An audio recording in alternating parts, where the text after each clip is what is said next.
нема веќе криење.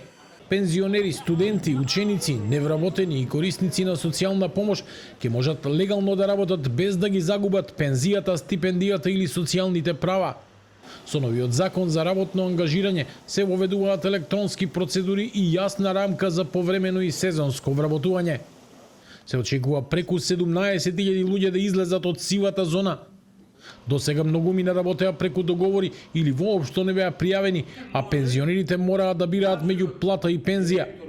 Новото законско решение воведува поедноставен модел со онлайн пријава и јасни правила за ангажман. Од Министерството за економија и труд велат дека целта е формализација на сивата економија. Формализацијата на сивата економија е една од клучните стратешки определби на владата, бидејќи директно влијае врз економскиот раст, јавните финансии и заштитата на работниците.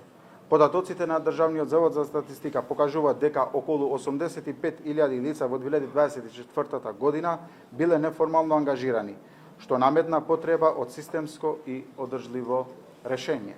Со овој закон се воведува пофлексибилен и поедноставен модел за легално, повремено и сезонско ангажирање, со електронски процедури и јасна правна рамка. Законот најпрво ги таргетира секторите со најмногу работа на црно: земјоделството, туризмот, угостителството и услугите, каде што се очекува легализација на околу 17.400 работници.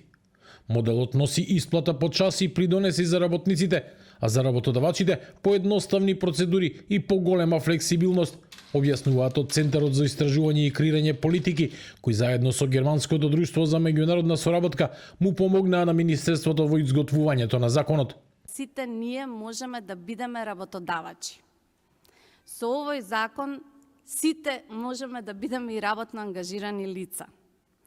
Дигиталната платформа наскоро ќе ни нуди и регистар на работно ангажирани лица и ќе биде новото место каде што доколку ви треба адхок некој работник во оние регулирани области, значи земјоделие, угостителство, туризам, услуги во домаќинството, а немате таков човек во вашиот телефон, можете да го најдете на овој регистар. Министерството за економија и труд најави кампања Фер ангажман за промоција на новиот систем. Целта се повеќе формални работни места и поголема сигурност за работниците, а намерата е трајно намалување на сивата економија.